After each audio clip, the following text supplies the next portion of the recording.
Au sommaire de notre Sous la loupe, Catherine Gendrin, une comédienne et auteure de chez nous, trop peu connue. Dans la rubrique livre, nous partons à la rencontre de Jean Bruand, écrivain marcinellois, amoureux de la Provence. Édith Piron nous fera découvrir l'église Saint-Laurent à Couillet. Et enfin, Michel Robert, dans son Bonjour Cabu, nous propose la rediffusion d'une séquence sur des comédiens en herbe à Gougny.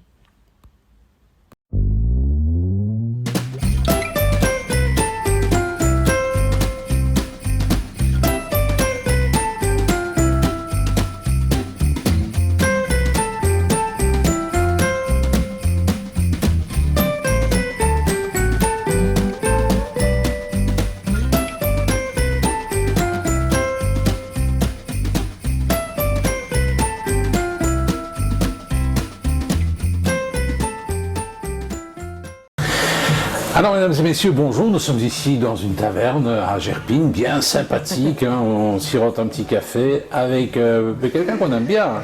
Il s'agit de Catherine Gendrin. Alors, si je vous dis Gendrin, vous allez dire, mais il y a quelques Gendrins quand même dans la région. Ben oui, c'est, j'ai envie de dire, la sœur d'eux, notamment Fanny Gendrin, célèbre animatrice radio et TV. Et puis, il y a aussi Babette Gendrin, échevine. Puis, il y a aussi Pierre Gendrin, le papa. Et je me pose quand même la question, Catherine, comment papa a supporté, quand il était plus jeune, d'avoir 4 femmes à la maison. Ça ne devait pas être simple pour lui. Alors, elle, Catherine, c'est la plus jeune parmi les sœurs ou celle entre les deux? Non, moi je suis la première de ma maman en fait. Enfin, on est 3 filles, donc je suis la première. Voilà. Eh bien, ça va. Alors, Catherine, particularité, elle est comédienne, mais c'est une comédienne un peu atypique parce qu'elle voyage entre les États-Unis et l'Europe. Elle revient de temps en temps dans sa région. Alors, Catherine, c'est à la fois une actrice de théâtre, mais aussi une actrice de cinéma, une actrice de publicité. Mes cheveux, c'est moi. Et ils sont tout le temps en danger. Tes cheveux sont en danger! Ah! Hey! Bah oui, mais je vous taquine! Hein? Dites, avant que vous partiez, j'ai quand même une ou deux questions. Je réfléchissais. Et j'aimerais prendre mon vol pour Marseille pour le retour. Le mieux, c'est que je le prenne la semaine prochaine ou la semaine suivante. Parce que j'ai regardé, il y a quand même une différence de $200 dans le prix. Maintenant, si vous me dites que l'Amérique va s'effondrer, hein, $200, ça représente rien. La palette est large, Catherine. Bon, oui, on essaye quoi. Oui. On essaye de... Voilà. Alors, cela dit, d'où vient cette passion pour la comédie, le cursus traditionnel, académie, conservatoire? Non, pas du tout traditionnel. J'ai commencé quand j'avais 5 ans. Justement, mon papa faisait partie du Cercle Wallon de Couillet, donc c'était du théâtre dialectal. Et donc, voilà, il m'a mis sur scène quand j'avais 5 ans. Ma première phrase, c'était « Bonjour mon papa ». Donc voilà, j'ai commencé comme ça. Et puis je jouais, voilà, après l'école, il y avait des répétitions. Et à 16 ans, j'ai vraiment commencé à jouer là-dedans et à faire des opérettes pour Jacques Tellès. Voilà, c'est là-dedans. Et puis je suis partie à New York quand j'avais 24 ans. Voilà. Ah, alors pourquoi ce choix partir vers New York? Alors, c'eût été peut-être plus intéressant d'aller vers Los Angeles si c'était pour faire carrière au cinéma. Non, mais je pense que le truc, c'est que j'ai d'abord essayé au conservatoire, ils m'ont refusé vraiment, voilà, peu importe leur raison, mais c'était vraiment le gros stress, donc beaucoup de tristesse quand ça s'est passé, donc j'ai été étudier l'anglais à l'EI, à Mons, en traduction, et étonnamment, j'aimais bien l'anglais, quoi. Il y avait ce truc-là, et j'ai commencé à me passionner j'étais déjà passionnée par le cinéma américain. Je regardais toujours Inside the Actors Studio, vous voyez l'émission. Je faisais ça, j'étais passionnée par tous les films, tous les films plutôt des années avant, donc 60, 70 et tout ça. J'avais une grande passion pour Hitchcock également. Et puis voilà, et puis tout d'un coup je me suis dit, tiens, pourquoi je n'irais pas voir comment ça se passe là-bas, et voilà, et ça s'est bien fait. Et puis donc je suis allée dans une école là-bas, tout simplement, parce qu'ils m'ont refusé au conservatoire. Alors l'école, c'est genre acteur studio ou c'est quoi exactement? La première, c'était la Lee Strasberg. Donc c'était basé sur la mémoire sensorielle, tout ça. C'était par exemple, je bois mon café. Donc on a passé plusieurs mois, même une bonne année, à boire une tasse de café vide, sans tasse. Donc à juste sentir la tasse dans la main, ce que ça faisait, la porter à la bouche et tout ça. Et c'est la base vraiment de sa méthode, quoi, pour aller vers plus d'émotions. Donc j'ai passé une année à pleurer. Ah, vraiment, c'était assez intense. Et puis je me suis dit que oui, c'est bien tout ça, mais j'ai envie d'autre chose, et je suis allée à l'HB Studio. Et là, c'était une méthode basée sur Stanislavski et l'action. Et aussi le fait de qu'est-ce qu'on joue, quelle est l'activité physique. Et c'était vraiment sur ça. Et c'était très intéressant, ça j'ai beaucoup aimé. Et c'était la méthode du Tahagen. Voilà. Alors la vie à New York, parce que bon, ok, tu vas à l'école, mais la vie à New York, c'était comment? La vie à New York, au début c'était assez... en fait, c'était pas du tout ce que j'avais imaginé. Enfin, j'ai jamais imaginé, j'avais jamais été nulle part, quoi. J'étais à Charleroi, enfin à Gerpine, et j'ai fait Gerpine-New York. J'avais jamais vécu en dehors de chez moi. Et c'était... ça, c'est dur, la vie là-bas. Hein. C'est pas... je me souviens, un jour, je suis allée à une audition pour du chant, pour une comédie musicale, alors que mon niveau de chant n'est vraiment pas excellent. Ça va, mais ça va pour une opérette, ou ça va... Mais c'était pas pour une comédie musicale, j'avais vraiment pas le niveau. Et j'arrive, et en fait, je voyais qu'il y avait... En fait, on ne pouvait y accéder que si on était dans l'Union. Moi, je ne pensais pas que... Voilà, je me dis, je suis Catherine Gendrin, je vais y aller. Et je me suis fait, non, on refusait. Non, t'es pas dans l'Union, tu viens pas, tu peux pas chanter. Puis j'allais à des auditions, j'étais tellement stressée, ma voix, évidemment, ça sortait pas. Donc... c'est clair qu'il y a beaucoup de concurrence et c'est assez dur comme ville, un peu comme Paris, comme toutes les grandes villes. Il faut être syndiqué, je crois, non, là-bas? Non, alors il y a non-union ou SAG, que ça s'appelle. Et donc, à partir d'un moment où on a fait plusieurs films, où on a fait plusieurs choses, on peut avoir accès à l'union. Et donc, il faut juste payer une cotisation. Et puis après, ça nous protège. Donc, ils sont payés mieux, donc voilà. Alors, le premier film, parce qu'il y a quand même eu un moment donné, New York, c'est plutôt la réputation film indépendant, ce qu'on appelle les indies. Hein, le premier film, c'est arrivé comment et c'était quoi? Le premier film, c'était... alors, il y en a... Ouais, non. Le premier, c'était un film pour Bollywood. C'était un film... L'industrie cinématographique indienne. Oui. Voilà, c'était un film qu'ils avaient tourné là-bas, mais c'était à destination de Bollywood, je pense. Et je fais une serveuse, donc j'avais une histoire avec un des personnages principaux, et voilà. Ça, c'était le tout premier. Et puis on a eu un deuxième juste au même moment, c'était un film d'horreur, voilà, indépendant. Ça c'était vraiment indépendant où je me faisais trucider par une poupée Elvis. C'était un truc très spécial. Voilà. Alors, évidemment, il y a New York, mais est-ce que tu as déjà eu la possibilité de tourner dans des grandes productions, même un petit rôle ou pas? Est-ce que ça t'est déjà arrivé? Des grandes productions, non, pas encore. Pas encore, non. J'ai des auditions pour des grandes productions, notamment j'ai eu beaucoup d'auditions pour Blacklist, tous des trucs comme ça. Mais pour les grandes auditions, les grands films, pas encore. Ouais, parce que quand on voit quand même sur YouTube, hein, il y a ta petite chaîne, tu as déjà tourné avec des grands acteurs aux États-Unis. Non. Bon, je pense... Mais faut peut-être aller à Los Angeles. T'es déjà allé peut-être à Los Angeles? Je suis déjà allée. Je pense que je suis allée un mois et j'avais un agent là-bas, mais je n'ai pas aimé. Enfin, c'était un peu trop surfait. Voilà, je préfère. En fait, ce qui est marrant, c'est qu'à New York, il y a beaucoup de fous. Ça crie, c'est et tout ça. Et à New York et à Los Angeles, en fait, il n'y a plus du tout de fous, quoi. Les gens sont tous souriants, tout va bien. Bonjour, tu vas bien? Oui, je vais bien. Et toi, ça va? Alors qu'ils sont sous antidépresseurs. Et je disais, ça me manquait cette folie, cette véracité qu'il y a à New York, quoi, où ça gueule de tous les côtés, ça va pas, ça pète un câble facilement. Et moi, c'est quelque chose qui me fait rire et auquel je me suis habituée et qui manquait à Los Angeles. Je trouvais que c'était trop faux pour moi. Voilà. Et puis, entre les États-Unis et l'Europe de la publicité, quand même, J'ai fait beaucoup de publicité. Oui, en Europe, oui, la publicité. Je ne m'y attendais pas, mais oui, c'est beaucoup. Oui, ça marche bien en publicité. En plus, je me suis dit que ça payait bien, la publicité. Ça paye très bien, la publicité, oui. Donc ça me permet d'être tranquille quand je vais à New York et de me concentrer tous ces castings et tous ces trucs-là. Mais c'est vrai que la publicité, quelques marques quand même célèbres.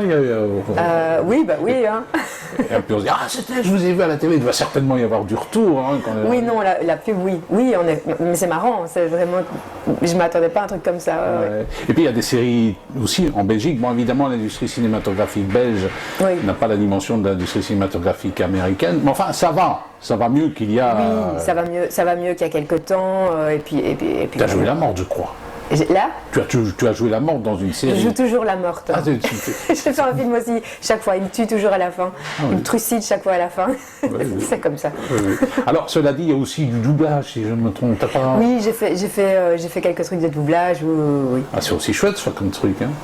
Oui, c'est marrant. Quoi. Ce qui est intéressant, c'est un autre travail. Quoi. C'est totalement, il faut s'oublier pour vraiment donner le truc au comédien qui est à l'écran. Et c'est ça que c'est intéressant, c'est vraiment saisir l'énergie de l'acteur qui est. Et donc, vraiment, l'ego, il faut le mettre sur le côté. C'est pas nous qui jouons, c'est vraiment être au service du truc. Et j'aime beaucoup parce que c'est un chouette travail aussi. Mais tu as déjà doublé qui beaucoup de personnages ou pas, je crois que Non, j'ai fait surtout des dessins animés. Voilà. Et là, j'ai fait. C'était quoi encore? C'était Lou, 100% Lou, j'avais fait un petit truc là-dedans.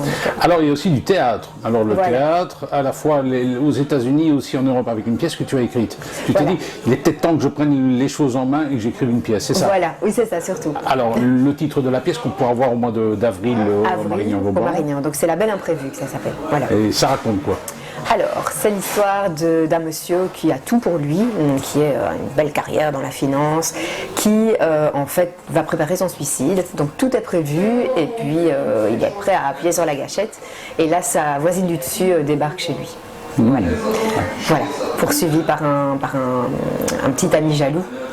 Et voilà, elle se réfugie en fait. Tu l'as écrite, qu'est-ce qui t'a donné l'idée de... Alors...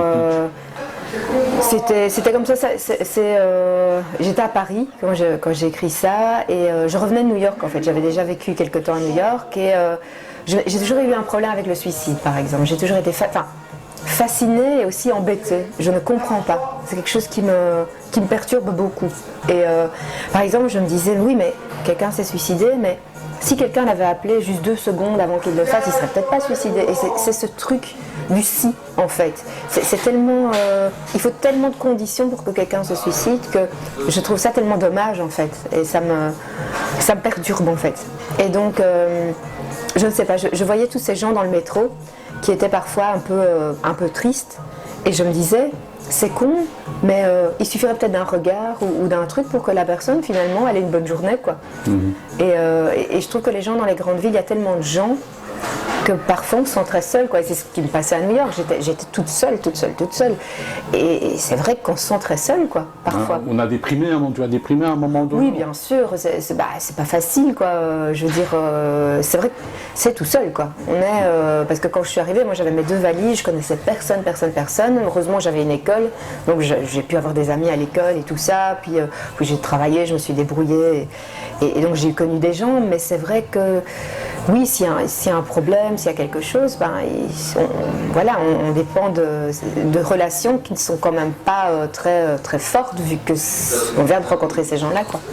Alors cette pièce va être adaptée aux États-Unis, elle va être jouée aux États-Unis. Oui, il y a une date prévue aussi, on a déjà trouvé un théâtre là-bas. Oui, donc c'est au mois de mai, donc c'est un théâtre à Manhattan. Évidemment, il y a eu beaucoup de complications avec le Covid, donc là-bas ils doivent respecter, comme ici aussi, respecter certaines choses au niveau de la sécurité des comédiens, avec les unions. Donc les unions sont très... Ils sont très chiants. Donc, voilà. Donc là, finalement, il y a un théâtre qui est à Manhattan. Alors, on va faire une petite pause. Alors, tu nous refais le coup de la tasse à la Strasberg, là, oui, c'est... Oh là là. Là, au moins, il y a du café, quoi. Ah oui, d'accord. Café à Gerpine. Du service marketing est en plein au 3e. Christy. Encore un mauvais jeu. D'une part, aussi, il a arraché 3 mètres de moquette au 6e à cause d'une tache de café. C'est pas vrai. Okay. That's what we'll do this time. If each of us search a room. No, we've been through that. It has to be both of us simultaneously, or we'll never finish on time and we'll never leave this place. Plus, I don't know if you've noticed, but the house keeps changing each new reset. Fine. Together. But we must hurry. On peut t'aider? Oui, je veux bien. Il y a mon cadenas qui est coincé. Ton cadenas est coincé. Ouais, tout à fait. T'es du quartier? Non, je vais avoir un pote. Viens voir un pote. Ouais. Et il habite où ton pote? Juste là. Numéro 9. Oui. Quelle sonnette? Dupont. Va voir. T'es un petit comique, toi. Carte d'identité. Alors ta pièce va être jouée, on a déjà le titre en anglais ou Oui. pas? C'est The Beautiful Unexpected. Ouh là. Traduction très simple qui peut changer encore. Hein. Si au niveau des répètes, on se rend compte qu'il y a un truc qui ne va pas, ça pourrait évoluer. Alors Je change j'imagine, toujours. c'est en fait une adaptation parce qu'il y a des trucs qui doivent certainement, qui ont des difficultés à passer aux États-Unis. Oui, tout à fait, tout à fait. Il y a oui, il y a des blagues qui ont sauté, il y a des choses que je dis totalement adaptées. Même les personnages, je pense que je devrais les adapter au style américain. Oui. Alors, est-ce que les projets, il y a beaucoup de projets sur la table? J'ai vu notamment, parce que tu es quand même sur IMDb, Ah oui. Internet Movie Database, qui est quand même la bible du cinéma, tu y es.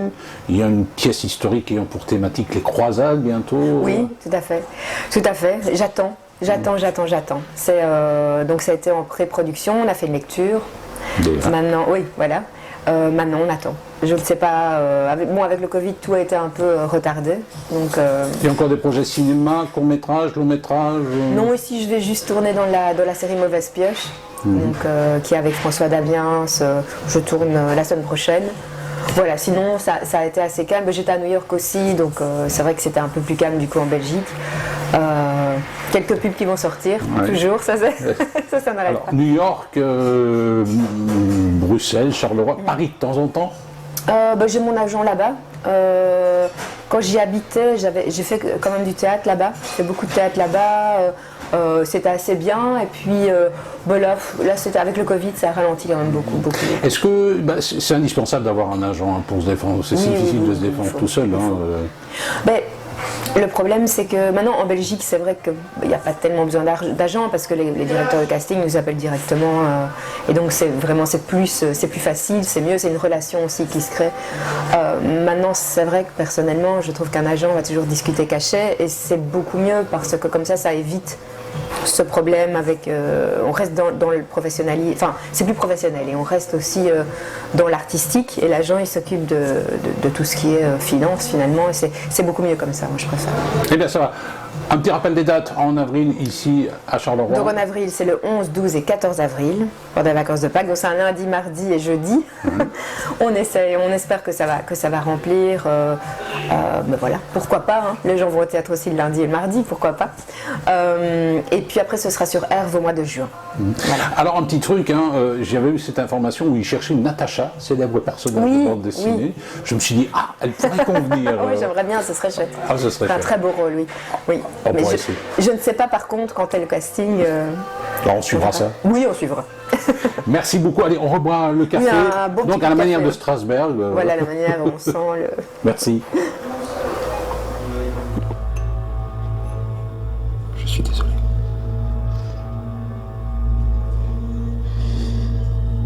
Moi pas.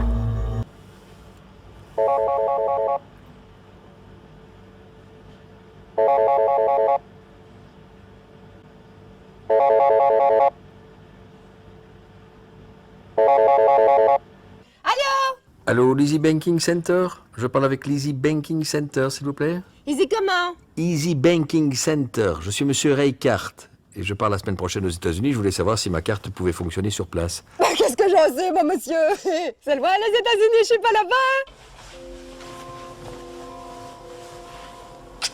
Faites barrer mon amour.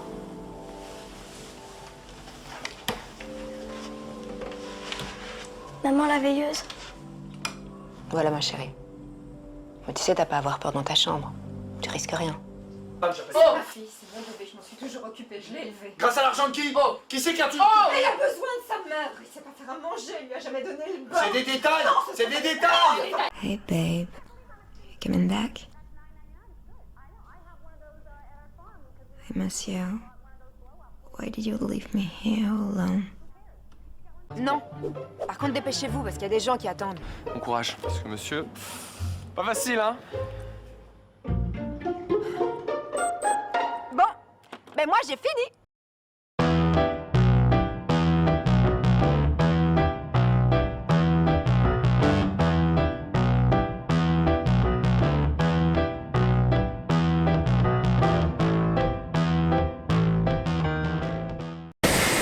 Eh bien, aujourd'hui, on est à Marcinelle et j'ai le plaisir de vous présenter un monsieur que j'aime beaucoup. C'est un ancien instituteur, écrivain, passionné de sa région. C'est un vrai Carolo, hein. Il s'agit de Jean Bruand. Alors, Jean, merci d'avoir répondu à notre invitation. Jean, qui est un auteur, et je l'ai connu, Jean, à la suite de la sortie de son premier best-seller, parce qu'on peut vraiment parler d'un best-seller. Tout à fait. Oui. C'était notamment Les Perles d'élèves, c'est ça? Exactement. C'était quoi cette initiative? Disons que cette initiative est venue au départ de beaucoup de collègues et de moi-même. Je récoltais les perles qu'il y avait chez quelques collègues à l'école. Et lors des réunions pédagogiques qu'on avait une fois par mois avec le directeur, à la fin de la réunion, le directeur disait « Bon, allez, maintenant, il va nous lire les perles qu'il a récoltées cette semaine. » C'est comme ça que ça a commencé. J'avais tout noté dans un cahier. Et lorsque j'ai pris ma retraite, je me suis dit « Tiens, il y a peut-être moyen de faire quelque chose avec ça. » Mes filles, à une Noël, m'ont offert des petits bouquins carrés, n'est-ce pas, qui s'intitulaient « Les perles de l'administration », les perles de ceci, les perles de ça. Mais il n'y a pas de perles d'élèves. J'ai dit, tiens, il y a peut-être moyen de faire quelque chose. J'ai fait un petit manuscrit, j'ai constitué un petit manuscrit avec les perles que j'avais. Je les ai classées, géographie, histoire, français. Et j'avais regardé au dos de ces petits bouquins-là, d'où ça venait. J'ai envoyé mon manuscrit en me disant, bon, comme d'habitude, on laissera tomber, ça, bon, hein, tu connais l'histoire, on envoie un manuscrit par-ci, on envoie par-là, on n'a jamais de réponse. Eh bien, 3 mois après, j'avais le contrat sur mon bureau. Parce que Sophie Auret, qui maintenant a remis sa maison d'édition, Sophie Auret m'a écrit en me disant qu'il n'y avait plus eu de petits bouquins sur les perles d'élèves, des enfants, depuis la foire au cancre de Jean-Charles en 1960. Du coup, elle a sauté sur l'occasion, et c'est comme ça que ça a démarré. Alors, quelques perles, il y a beaucoup de perles, je crois qu'il y a eu plusieurs tomes, non? Il y a eu le premier tome en 2000, puis comme ça avait bien marché, elle m'a dit, oh, on va en faire un deuxième, mais vous en avez bien encore. J'étais, j'ai recherché, on en a fait un deuxième en 2002.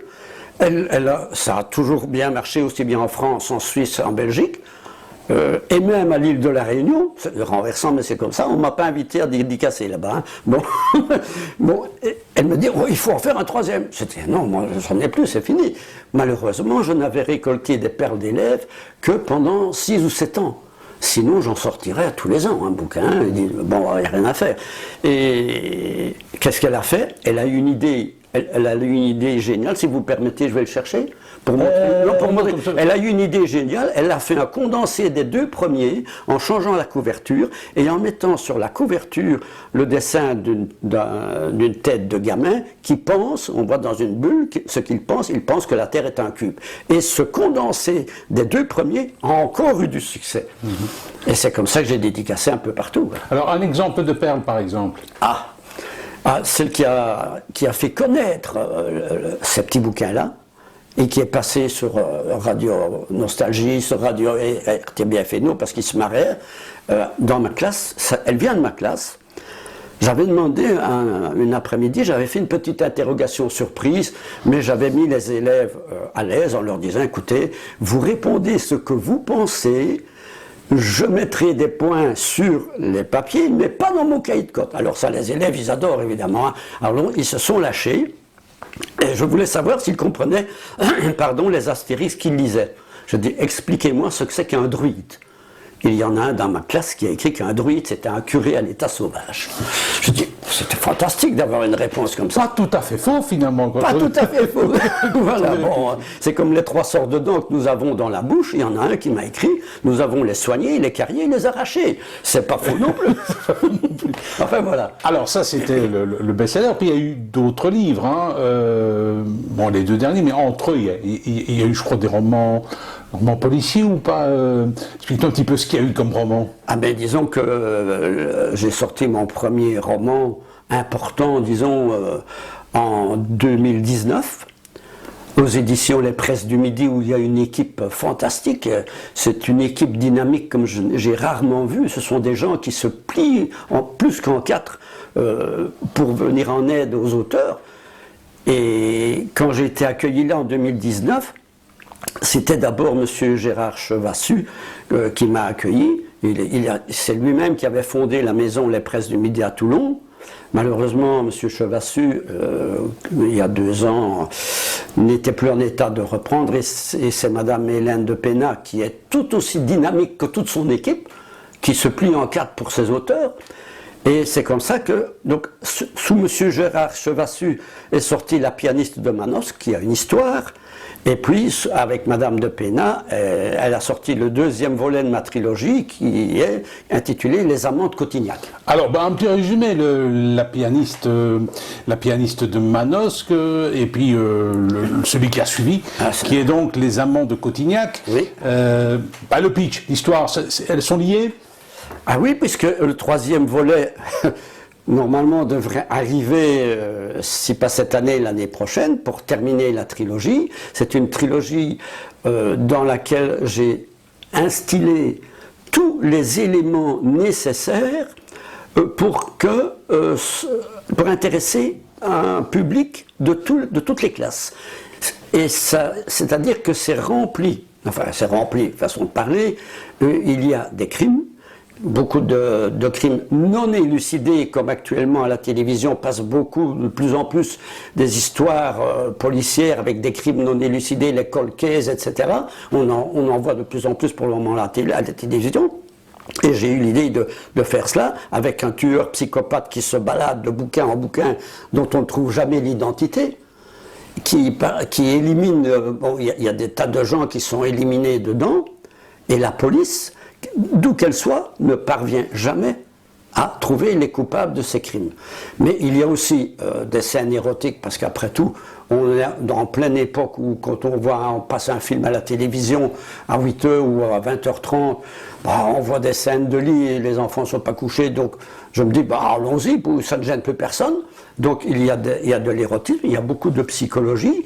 La pianiste de Manos, c'était une grande pianiste, Marisa Bellini, elle avait une souffrance névrotique, en ce sens que cette pauvre dame, cette grande pianiste, chaque fois qu'elle donnait un concert par-ci ou un concert par-là, elle se tapait le chef d'orchestre ou le premier violon, son impresario était devenu son amant, mais elle en souffrait, elle savait qu'elle en souffrait, et elle avait, chaque nuit, elle avait un rêve qui lui faisait comprendre d'où venait son traumatisme. Et pour finir, quand elle l'a compris, il était un peu tard, à Philadelphie, après un grand concert aux États-Unis, avec son impresario amant qui voulait l'épouser. Elle s'est tuée en avion avec lui dans un avion privé, alors qu'un mois plus tard, elle devait épouser Jacques Leconte, qui est l'écrivain, qui était un écrivain. Elle devait l'épouser et vivre à Manosque avec lui, d'où La pianiste de Manosque. Alors pourquoi avoir choisi ce décor? Ça aurait pu se passer à Charleroi, non? Oui, mais bon, pourquoi ce décor? Tout simplement parce qu'il est merveilleux, on s'y sent bien, c'est un décor de rêve. La Provence, pour moi, est un décor de rêve où je me sens toujours 100 fois mieux, 1000 fois mieux qu'ici sous la pluie et la grisaille, comme l'aurait dit Brel, où un canal s'est pendu, voilà. Et tout simplement parce que je suis allé d'ici à Marcinelle jusque là-bas à vélo, une certaine année avec un ami instituteur. Là, j'ai rencontré un ancien grand acteur de cinéma qui est Christian Barbier, qui était l'ami d'Alain Delon. On y est retourné 3 fois à vélo et je suis tombé amoureux de cette région. Et là-bas, déjà, je me suis dit, je ferai vivre ici les personnages de ma trilogie. Alors, il y a aussi un style Jean Bruant. J'ai l'impression parfois que tu es un peu inspiré par des auteurs comme Giono, par exemple. Oui, mais Maupassant aussi. Maupassant aussi. Ah oui. Pour moi, l'écriture de Maupassant est une écriture, malheureusement, qui a tendance à disparaître, mais où l'écriture est simple. L'écriture est simple, les phrases sont bien construites, ce qu'on ne voit malheureusement plus maintenant, n'est-ce pas, monsieur Piron? Et je me dis, quand j'ai vu comment j'écrivais, je me dis, mais c'est vrai qu'on peut, entre guillemets, bien entendu, hein, j'ai pas la prétention de me prendre pour tel ou tel auteur, bien loin de là, je n'arriverai jamais à la cheville de ces gens-là, mais c'est une écriture un peu comme Maupassant, très simple, avec des phrases bien construites, des compléments de lieu. Disons que mon but, en écrivant La pianiste de Manosque, c'était de parvenir à amener le lecteur dans l'endroit où je situe l'action, plonger le lecteur et la lectrice à cet endroit-là et les faire rêver en même temps que moi. L'accueil sur place, il a été comment? L'accueil dans cette région-là, quand ils ont appris, voilà, on a sorti un livre qui se déroule dans ce coin-là. Je n'en sais strictement rien. Il marche bien dans ce coin-là? Je n'en sais rien. C'est vrai que tu as eu de très bons échos médiatiques. Oui, ça bien sûr, tout à fait. Mais bon, malheureusement, à Manosque, ça fait longtemps que je n'y suis plus allé parce que maintenant, je suis pratiquement 3 fois par an de l'autre côté du Luberon, où je suis tombé aussi amoureux de la région, d'où les amants de Cotignac. N'est-ce pas? Je suis régulièrement à Joucas, un petit village à côté de Gorte, qui est une merveille aussi. Parce que le Luberon est un endroit merveilleux, fantastique, où actuellement il y a encore du ciel bleu, du soleil et 20 degrés. Et c'est pour ça que je me suis dit, maintenant, le deuxième volet, je vais le situer plus de l'autre côté du Luberon, et notamment à Cotignac, qui est dans le Var. C'est quand même plus loin que le Luberon, et c'est juste au-dessus de Brignoles. Et j'ai situé là-bas, à Cotignac, parce que Cotignac est un village qui a aussi une grande histoire. Là, Jodassin s'est marié, le chanteur Jodassin, il s'est marié là-bas en 1978, pour parler français, et 2 ans après, le pauvre, il mourait dans un restaurant. Alors, on a parlé de ces 2 livres, de cette trilogie, parce qu'il y en a 3, oui. Et les projets futurs? À plus long terme? À plus long terme, je travaille déjà dessus parce que il ne faut pas se gourer dans l'écriture, dans ce que l'on décrit. Donc il faut y amener des précisions sans se tromper. Je voudrais sortir, disons, c'est peut-être prétentieux, une petite autobiographie pour expliquer comment un simple instituteur de Charleroi a réussi à se faire éditer et à Toulon et à Paris. C'est pas évident. Alors, tu as quitté l'enseignement il y a quelques années, peut-être? Oh oui, trop longtemps déjà, oui. Ouais. Trop longtemps, en 1998 déjà. Ouh là là. Ah oui, ça date, comme disait Béguin. Eh bien, Jean, merci, et puis... C'est moi qui vous remercie, monsieur Piron. Bonne continuation.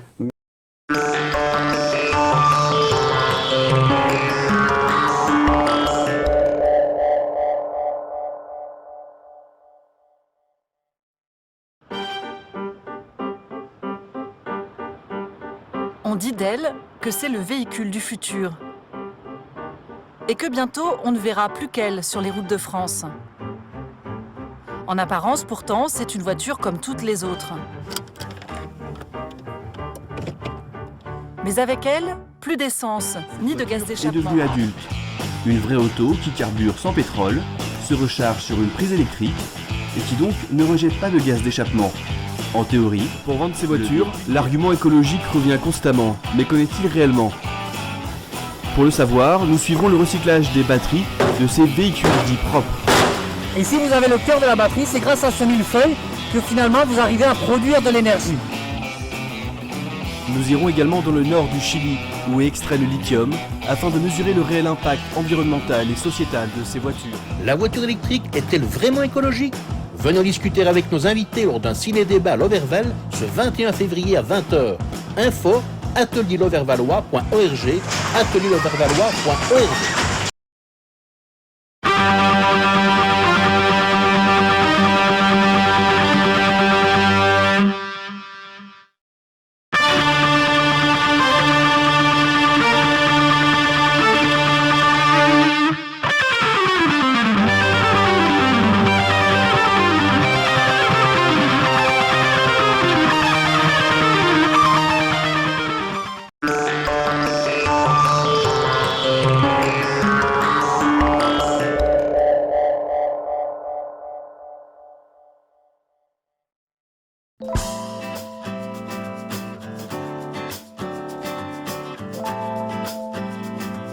Vous êtes amateur de vin et spiritueux? Rendez-vous sur vinopiero.com. Vino Piero de Verval, c'est la dégustation et vente à domicile ou via Internet de vins, champagne, spiritueux pour les particuliers, l'ORECA et les collectivités. Retrouvez infos et promos régulières sur vinopiero.com, vinopiero.com. Notre savoir-faire se déguste avec sagesse.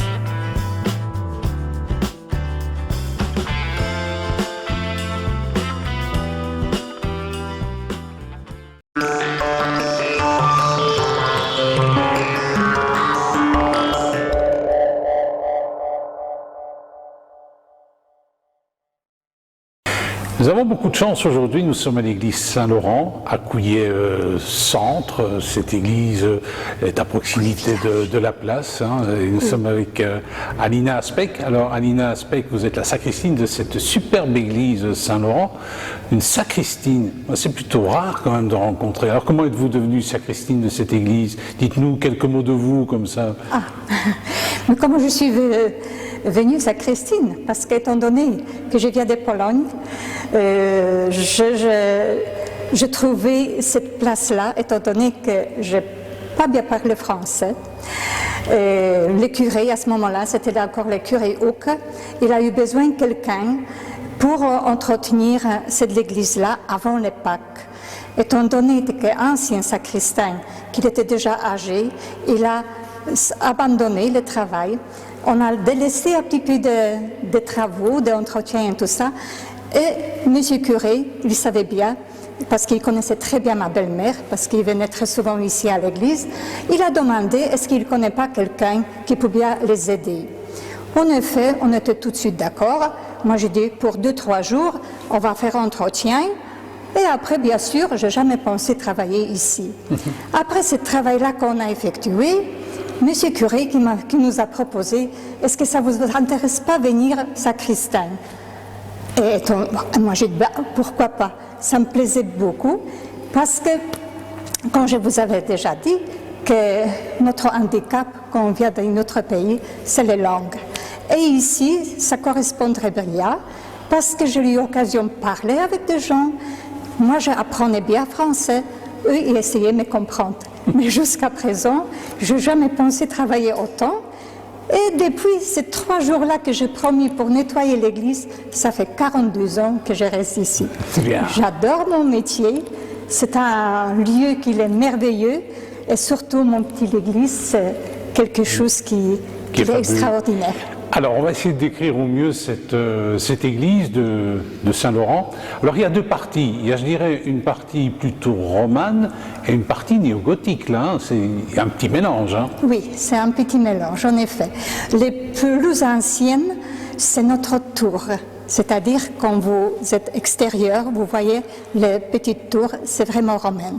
De ce côté-là, c'est romaine aussi, parce que vous voyez encore avec des petites fenêtres, ça c'est pour la défense, parce qu'il y en avait aussi des invasions, que sur la Sambre et tout ça, c'est une façon de se défendre. De l'autre côté, c'est bien sûr, c'est gothique. C'est encore fait comme ils ont restitué, l'église. Restaurant. Oui, c'est restauration. Oui, restauration, oui. Ça, c'est plus nouveau.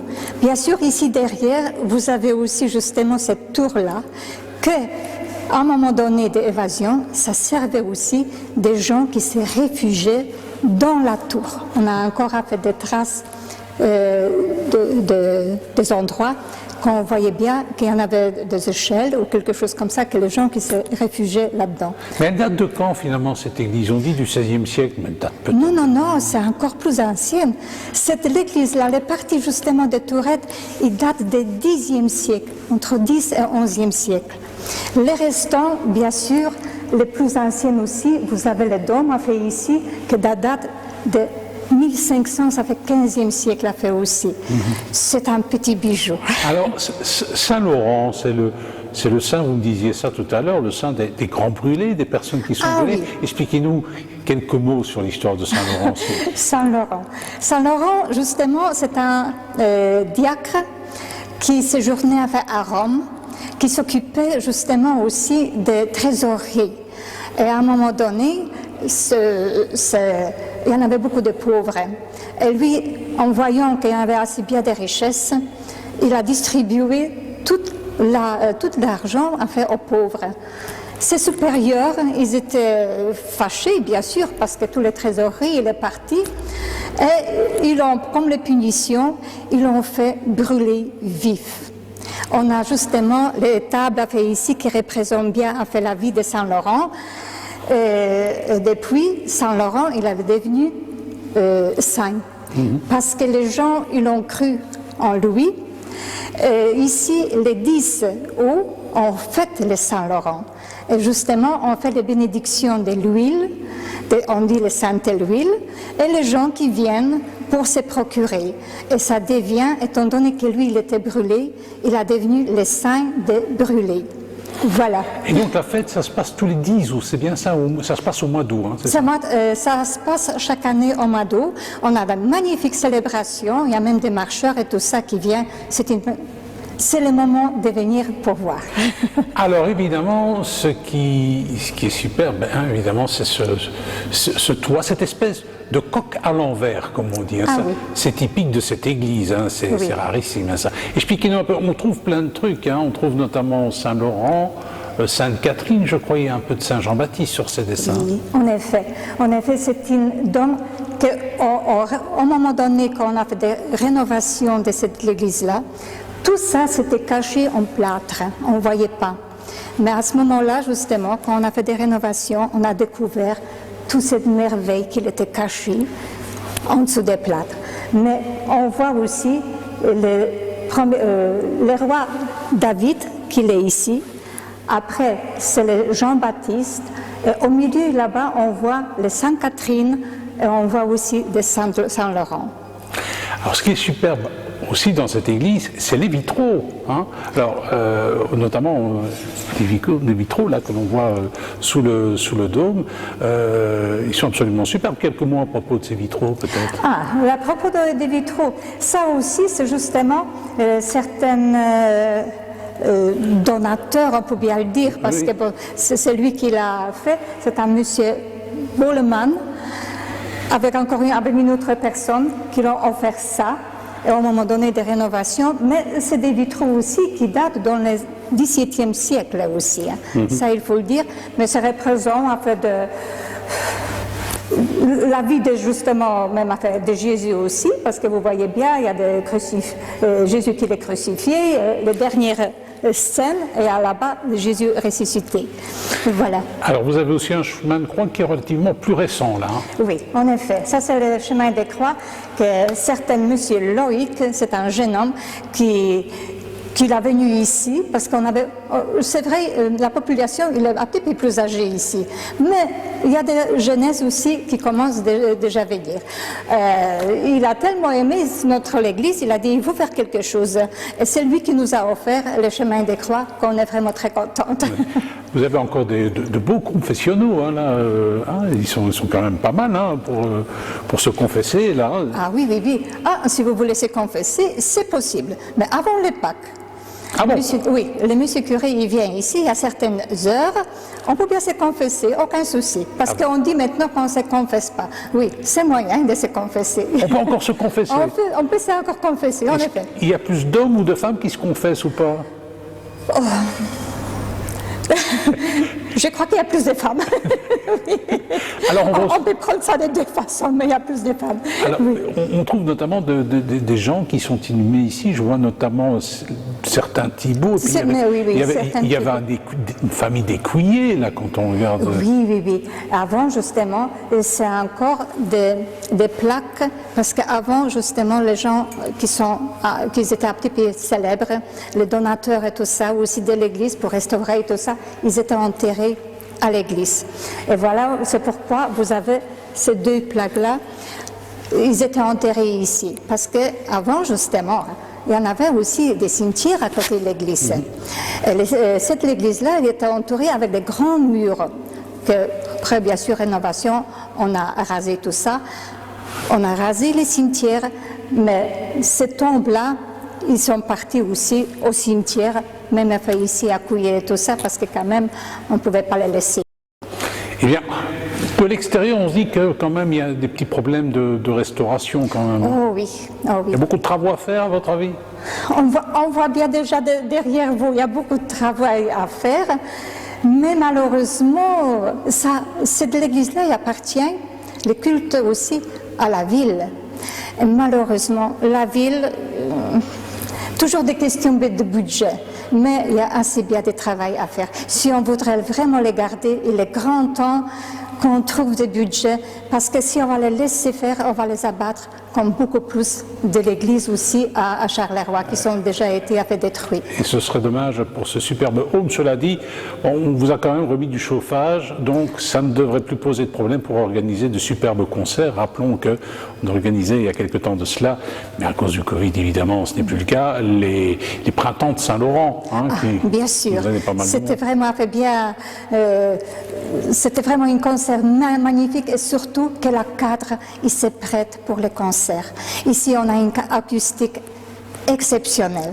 On a même fait des petits théâtres ici, des concerts avec M. Delcourt. Il a pris vraiment beaucoup de l'ampleur. Il y a beaucoup de gens qui étaient très très satisfaits et en effet, ça donnait vraiment d'une façon exceptionnelle.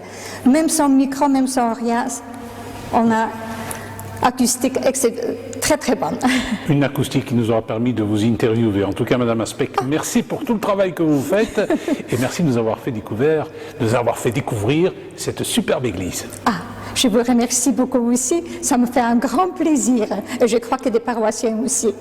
Oui, je vous remercie.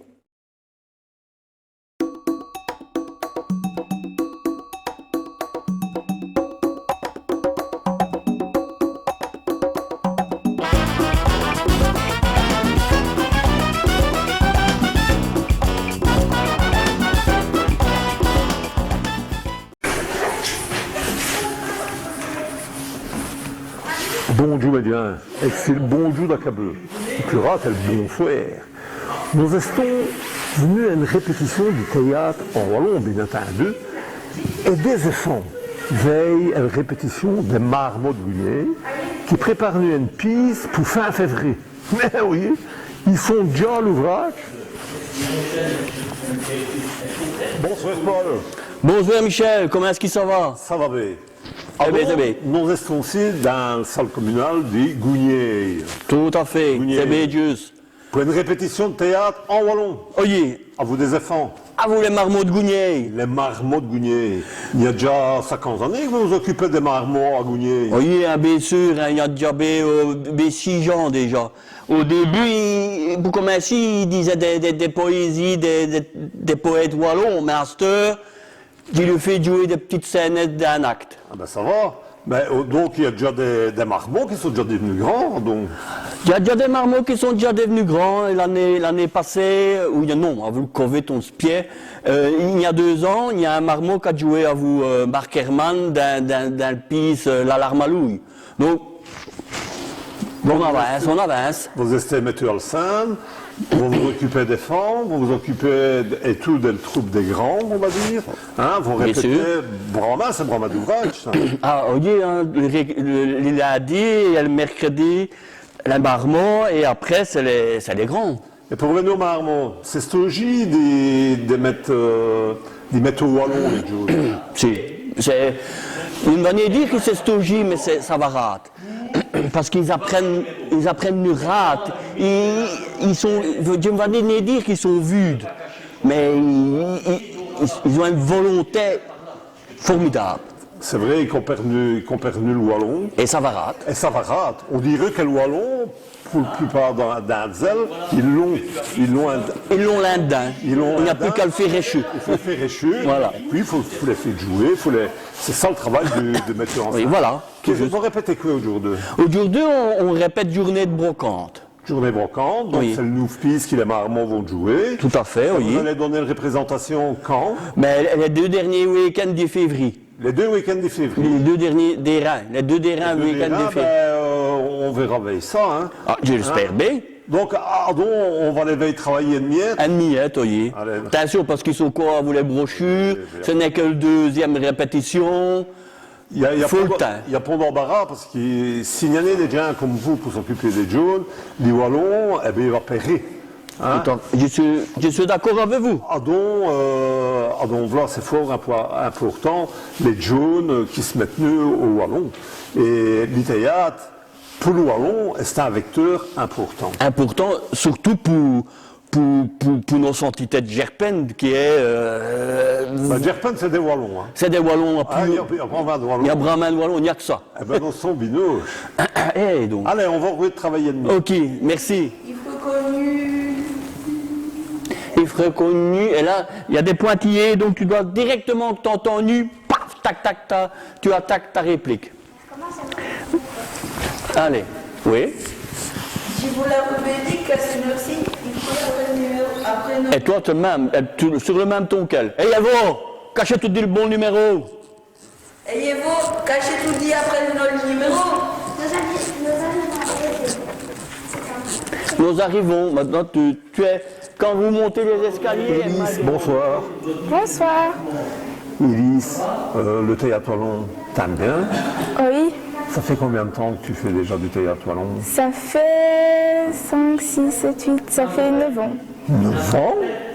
Ouais. C'est magnifique ça. Et alors, ici c'est quoi comme pièce? C'est quel titre de pièce? Je sais pas le titre. Élise, c'est pas trop compliqué de venir répéter tous les soirs après l'école? C'est fatigant, non? Parfois avec l'école c'est un peu difficile, mais ça va parce que j'aime bien, du coup je trouve le temps de venir et tout ça. Et ici tu as quoi comme rôle? Ici j'ai le rôle d'une brocantière. D'une brocantière sur la brocante. Je suis pas un des personnages principaux, mais j'ajoute ma petite touche d'humour, du coup ça. Une brocante alors qu'on dit en wallon. Ah oui. Ouais. Oui. Mais Élise, tu as déjà appris un petit peu le wallon? Oui, j'ai déjà appris au cours de Michel Robert et j'ai aussi fait du théâtre en wallon à Joncray et aussi du coup ici depuis maintenant 2 ans avec cette année. C'est bien. Et tu vois, on commence jeune au wallon, au théâtre, et puis tu vas jouer dans les pièces des plus âgés. Mais qu'est-ce qui t'attire? C'est le théâtre avant le wallon? En fait, j'aime déjà bien le théâtre à la base parce que j'aime beaucoup parler, tout ça. Et du coup, en fait, j'aimais bien aussi le wallon parce que j'apprenais ça avec mes grands-parents. Et du coup, de combiner le wallon et le théâtre, c'est ça que je trouvais assez attrayant. Et du coup, je trouvais ça chouette.